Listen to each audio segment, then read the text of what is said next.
aspirasi kami menolak kenaikan UKT 2016 dari tahun sebelumnya. Oh ya, maaf, ini karena kita tidak akan ada penandatangan dan lain-lain, jadi teman-teman, ini kita sifatnya publik aja, karena ini disaksikan oleh banyak mahasiswa UGM, para dosen-dosen, dekan, dan lain-lainnya. Jadi kalaupun ada yang punya HP yang masih ada baterainya, bisa sambil direkam supaya jadi dokumentasi politik gitu. Saya bacakan dulu semuanya, nanti kita review satu-satu ya. Pertama, menolak kenaikan UKT 2016 dari tahun sebelumnya. Pertama. Kedua, menolak penerapan uang pangkal bagi mahasiswa jalur ujian mandiri. Ketiga, menuntut adanya penundaan pembayaran UKT serta mekanisme penyesuaian UKT baik secara temporal maupun secara permanen di seluruh fakultas yang selanjutnya diatur dalam SK Rektor. Kemudian, menuntut perubahan res penghasilan yang sama dengan mempertimbangkan jumlah tanggungan keluarga. Nanti bisa direspon. Kemudian, selanjutnya, menolak pemberlakuan sistem UKT bagi mahasiswa S1 di atas semester 8 dan bagi mahasiswa diploma di atas semester 6 dan bagi mahasiswa profesi. Kemudian, ke-6, ini dia masalah UKT, menuntut adanya perubahan besaran UKT tahun 2014 dan tahun 2015 pada beberapa program studi yang memiliki besaran UKT yang sangat tidak proporsional. Seperti misalnya di sekolah vokasi ada UKT 3 9,6 juta, atau di biologi tahun 2014 UKT 3-nya 6,5 juta. Mungkin kita akan secara teknis, tapi harapannya bisa disepakati secara prinsipil seperti itu. Dan yang terakhir, teman-teman juga menuntut untuk dianggarkannya beasiswa PTA BBB pada tahun 2016 dengan kuota yang sama. Nah, nanti ini juga bisa direspon seperti apa. Mungkin kita bahas di apa ya?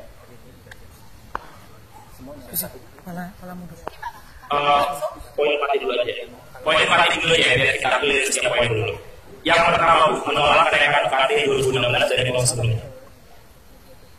Alhamdulillah, ini pada tanggal 28 April 2016, jadi beberapa hari yang lalu, minggu lalu ya, itu rektor bersama seluruh pimpinan fakultas tanggal 28 April yang lalu dan bersama berbagai komponen telah mempertimbangkan dan mendengarkan beberapa masukan termasuk dari mahasiswa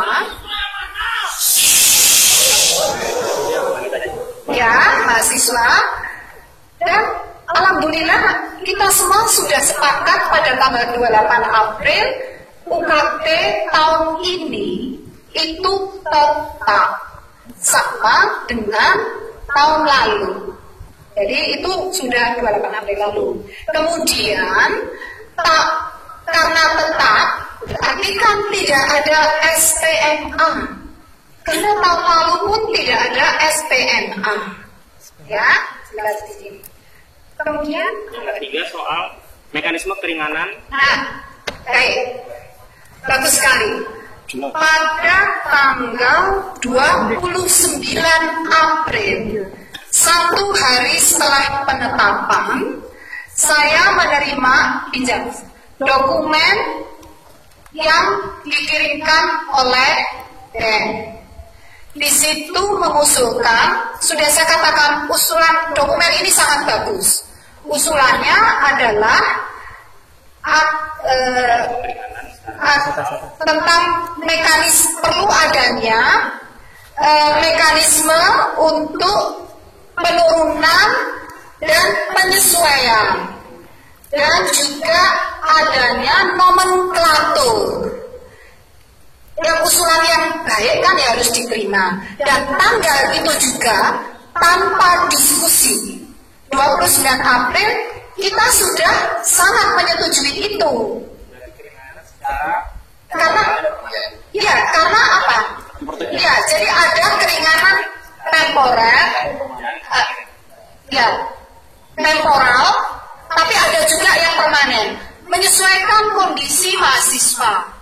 Kalau misalnya karena halangan sesaat dan nanti sudah pulih kembali, itu berarti temporer. Tapi poinnya, usulan itu sangat bagus dan sudah kita setujui sejak awal. Hanya perlu diberikan SK Rektor. Nah, cukup itu ya. Karena apa? Ini sudah sesuatu yang berjalan sebagaimana seharusnya, itu sudah berjalan. Jadi itu cukup kita berikan SK Rektor, itu tidak masalah. Ya. Kemudian ini Bu, menuntut tren penghasilan yang sama. Tidak-tidaknya ini Bu, kalau kita negosiasikan penggolongan UKT setidaknya mempertimbangkan jumlah tanggungan keluarga Bu. Ya, itu juga bagus. Saya pernah mendiskusikan dengan mahasiswa. Jadi para dekan juga sudah sepakat waktu itu tanggal 28 April. Ini kan memperhitungkan per kapita ya. Jadi itu bagi yang tidak pas per kapitanya, segera saja seperti tahun-tahun lalu mengusulkan penurunan UKT. Dan tahun-tahun lalu itu banyak yang kita turunkan UKT-nya karena tidak sesuai dalam hal mungkin memasukkan datanya dan biaya per kapita yang harus ditanggung keluarga juga tidak pas. Jadi itu sangat mudah kita lakukan. Tidak masalah Mas, itu tidak apa-apa. Kita pertimbangkan, tapi Anda mengusulkan per kapita itu. Sampaikan jumlah anggota keluarga berapa. Itu untuk menghitung per kapita. Gaji 3 juta kalau anggota keluarganya 10, sama juga UKT-nya mungkin 0 atau 1. Itu sangat logik. Jadi harus kita bantu. Dan itu culture-nya UGM. Pemberlakuan sistem UKT bagi pemberlakuan sistem di luar UKT, maksudnya bagi mahasiswa S1 di atas semester 8 dan mahasiswa diploma di atas semester 6 dan mahasiswa profesi. Ya. Itu bisa dipertimbangkan. Secara positif Ibu sudah. Iya, jadi tinggal nanti dibahas dengan para dekan karena ini kan terkait dengan fakultas. Misalnya kan beda-beda tiap fakultas, tidak bisa diseragamkan. Ya. Kemudian menuntut adanya perubahan besaran UKT 2014 dan 2015 bagi beberapa program studi yang besarannya sangat tidak proporsional. Ya, itu bisa, prinsipnya bisa, tapi saya kan harus mengajak bicara fakultas yang relevan. Jadi harus mempertimbangkan. Tapi secara prinsip Ibu sepakat. Iya, tapi dibahas nanti, lebih lanjut. Pada 3,9,6 di biologi, pada 3,6,5 itu Nanti kita review. Jadi usulan review ini bagus sekali, tidak masalah.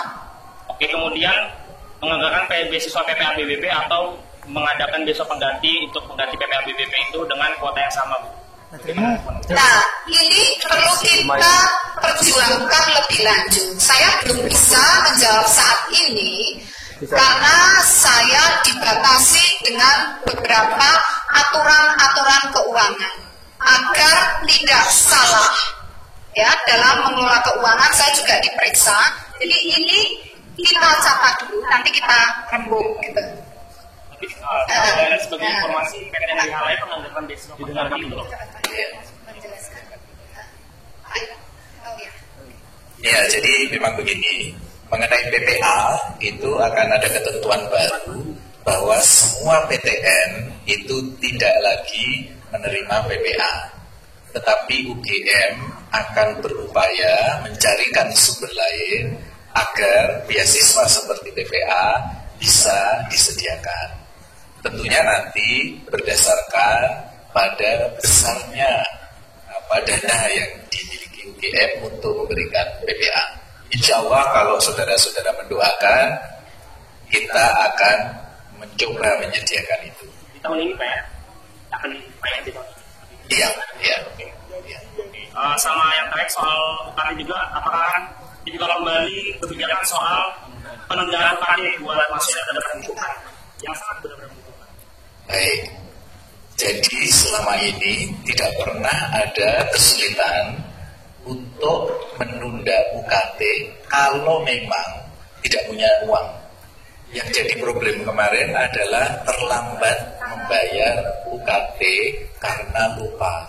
Tetapi yang kemudian memang tidak punya uang dan mengajukan, itu cukup banyak dan pasti kita berikan. Dan itu mesti diatur lagi di surat edaran akademik. Boleh, karena boleh. Semester lalu tidak diatur. Baik, kita akan buat edaran untuk itu, mekanisme tentang penundaan. Baik. Mungkin saya sebagai PJ UKT ingat, boleh tepuk tangan dong buat UKT. Ini kita banyak mendengar ngomong-ngomong ada janji review buat besaran UKT, kemudian diusahakan beasiswa mengganti PPA, kemudian UKT sistem multiple UKT untuk di atas semester 8 dan lain-lain. Kita semua catat, semua teman-teman di sini jadi saksi dan kita akan kawal terus. Dan mungkin untuk terakhir soal UKT, hal-hal yang perlu ditentukan lebih lanjut dengan teknis sangat diharapkan melibatkan mahasiswa. Itu ya. Ya, jadi dikawal, dikawal ya istilahnya. Didiskusikan. Selalu budaya kita begitu, seperti biasanya. Yang sudah saya sebagai PJ UKT. Terima kasih, kita beri tepuk tangan dong. Kita catat ya di rektor dan pimpinan rektorat. Selanjutnya saya kembalikan.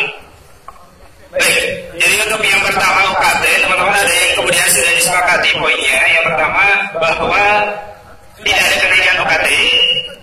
Langsung berikutnya. Oke, baik, langsung berikutnya kita persilakan kepada perwakilan dari Bapak Tenaga Kependidikan. Baik. Bisa ke sini. Mungkin bisa berdiri aja Bapak kalau mau. Ya, terima kasih waktu yang diberikan kepada kami. Assalamualaikum warahmatullahi wabarakatuh. Waalaikumsalam. Jadi kami tenaga pegawai negeri Derajat langsung saja ingin kami sampaikan bahwa beberapa kemarin Ibu memanggil kami ke rektorat itu sudah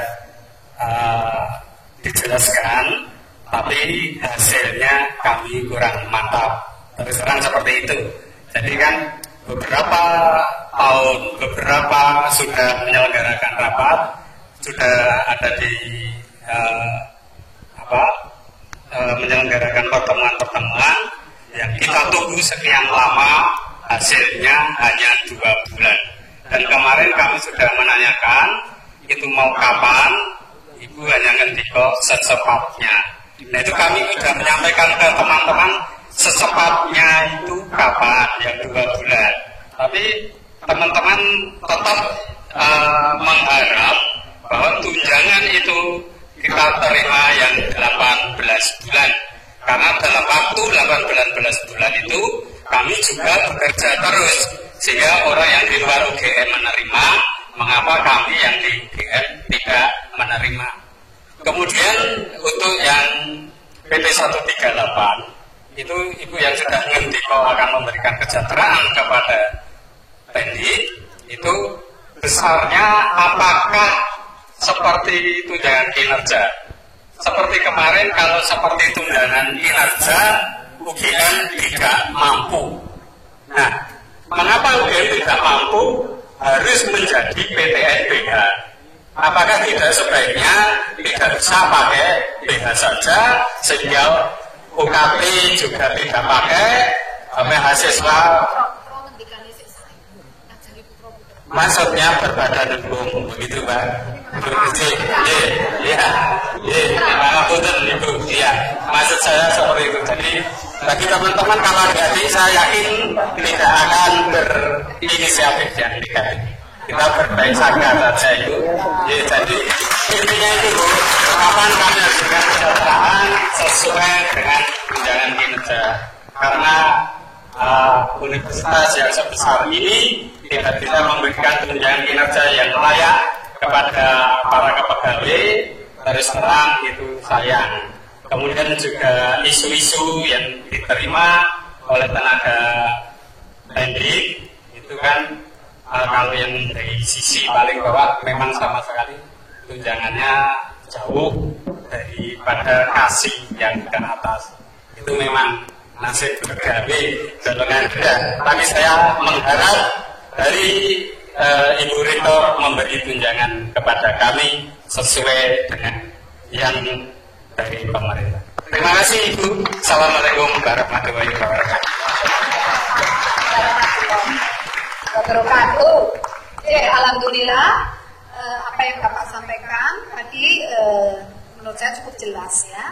Jadi dalam rapat koordinasi oleh semua perguruan tinggi negeri berbadan hukum yang melibatkan kementerian, dan itu dilakukan pada tanggal 26 April yang lalu, telah diusulkan adanya perubahan peraturan pemerintah. Jadi semua tadi bisa dipenuhi kalau kita rubah aturannya dulu. Jadi kita sedang berjuang bersama-sama PTNBH yang lain untuk merevisi peraturan pemerintah agar PTNBH dapat memperoleh tunjangan kinerja. Karena kalau aturan itu tidak direvisi, saya berarti menyalahgunakan jabatan saya dan merugikan negara. Karena aturannya saat ini tidak bisa dengan uang itu. Nah, upaya tetap dan terus-menerus kita perjuangkan oleh seluruh PTNBH untuk perubahan peraturan pemerintah itu. Jadi permintaan yang banyak tadi itu akan bisa dipenuhi bila peraturannya berubah. Nah, lalu yang kedua, ini peraturan presiden yang mulai tahun 2016 ini tidak ada tukin. Kami sudah waspadai itu, sehingga saat ini Direktorat SDM sedang menyiapkan sistem, namanya bukan tukin. Kalau tukin itu pokoknya otomatis gampang, ya. Ini sistemnya adalah namanya insentif kinerja. Jadi konsepnya adalah untuk reformasi birokrasi, di mana insentif itu diberikan berdasarkan capaian kinerja. Misalnya saya rektor, tapi pekerjaan saya cuma mencet, absen, terus saya nggak ngapa-ngapain, atau saya kemana nggak bekerja. Itu berarti saya tidak bisa dapat insentif. Untuk dapat insentif saya harus memberikan hasil kinerja yang nyata. Nah, itu sudah kita siapkan untuk mengganti itu tadi. Oke. Ya, ada berikutnya. Tanggapannya dulu, Pak. Jadi mungkin tetap dulu nanti yang diusahakan rektor itu nanti kapan nanti, sehingga kami tidak bertanya terus, dan pertanyaan yang terulang-ulang ini mudah-mudahan tidak terjadi lagi. Kami nanti mohon kejelasan waktunya kapan, misalnya seperti itu. Jadi misalnya tukin yang 2 bulan ini harus cair, misalnya seperti itu. Nah, ini bisa tidak di bagian Ibu Rektor mungkin menjamin seperti ini, atau mungkin berapa bulan atau berapa hari misalnya itu. Terima kasih.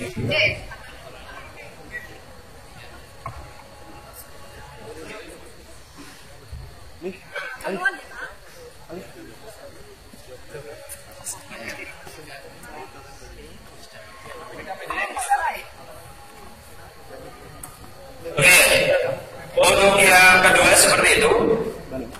Yang ketiga silakan kepada perwakilan dari Bunbit.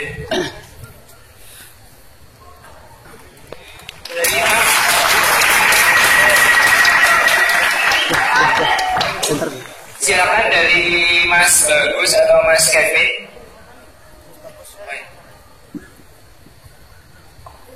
Ke sini, Mas.